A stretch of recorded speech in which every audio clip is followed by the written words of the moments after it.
ಒಂದಾನೊಂದು ಕಾಲದಲ್ಲಿ ಒಂದು ಸುಂದರವಾದ ಕೆರೆಯ ಬಳಿ ಒಂದು ಆಮೆ ಮತ್ತು 2 ಸ್ನೇಹಪರ ಹಂಸಗಳು ಸಂತೋಷದಿಂದ ವಾಸಿಸುತ್ತಿದ್ದವು. ಅವರು ಪ್ರತಿದಿನ ಮಾತನಾಡುತ್ತಾ, ಆಟವಾಡುತ್ತಾ ಮತ್ತು ಪ್ರಕೃತಿಯನ್ನು ಆನಂದಿಸುತ್ತಾ ಕಾಲ ಕಳೆಯುತ್ತಿದ್ದರು. ಒಂದು ಬೇಸಿಗೆಯಲ್ಲಿ ಮಳೆ ಬಾರದ ಕಾರಣ ಕೆರೆ ನಿಧಾನವಾಗಿ ಒಣಗತೊಡಗಿತ್ತು. ಹಂಸಗಳು ಚಿಂತೆಗೆ ಒಳಪಟ್ಟವು. ನಾವು ನೀರು ಇರುವ ಮತ್ತೊಂದು ಕೆರೆಯನ್ನು ಹುಡುಕಬೇಕು ಎಂದವು. ಆಮೆಗೆ ತುಂಬ ದುಃಖವಾಯಿತು.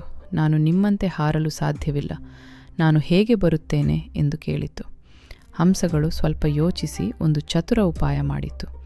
ಅವು ಒಂದು ಗಟ್ಟಿಯಾದ ಕಡ್ಡಿಯನ್ನು ತಂದು ಹೇಳಿದವು, ನಾವು ಕಡ್ಡಿಯ 2 ತುದಿಗಳನ್ನು ನಮ್ಮ ಚಂಚುವಿನಿಂದ ಹಿಡಿದುಕೊಳ್ಳುತ್ತೇವೆ.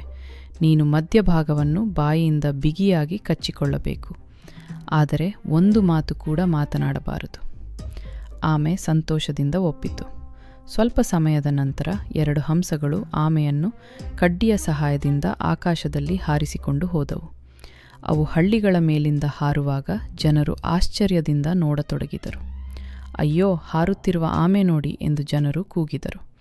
ಆಮೆಗೆ ತುಂಬ ಹೆಮ್ಮೆಯಾಯಿತು. ಅದು ಮಾತನಾಡಲು ಬಾಯಿ ತೆರೆದಿತು. ಅವರು ನನ್ನ ಬಗ್ಗೆ ಎಂದು ಹೇಳುವಷ್ಟರಲ್ಲಿ ಕಡ್ಡಿಯ ಮೇಲಿನ ಹಿಡಿತ ತಪ್ಪಿ ಕೆಳಗೆ ಬಿದ್ದಿತು. ಹಂಸಗಳು ತುಂಬ ದುಃಖಪಟ್ಟವು. ಆ ದಿನ ಆಮೆಗೆ ಒಂದು ದೊಡ್ಡ ಪಾಠ ಕಲಿತಿತು. ಕಥೆಯ ನೀತಿ: ಮಾತನಾಡುವ ಮೊದಲು ಯೋಚಿಸಬೇಕು.